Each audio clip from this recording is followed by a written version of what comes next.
ছোটবেলায় আমরা অনেকেই খেলনা গাড়ি নিয়ে খেলতে ভীষণ ভালোবাসি। জন্মদিনে যদি কোনো ছোট বাচ্চাকে খেলনা গাড়ি দেওয়া হয় তাহলে তো ক্যা বাত, তার মন খুশ হয়ে যায়।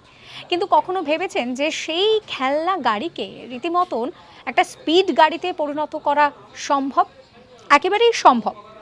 আর এই কাণ্ড যিনি করেছেন তার নাম হচ্ছে মার্সেল পল। তিনি জার্মানির বাসিন্দা। নিজের শৈশবকে বড়বেলার সঙ্গে তিনি মিলিয়ে ঝুলিয়ে একাকার কাণ্ড করেছেন।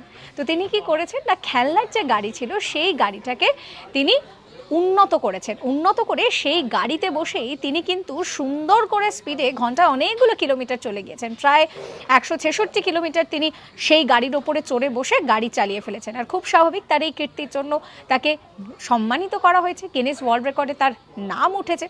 কি মজাই না একবার বলুন তো।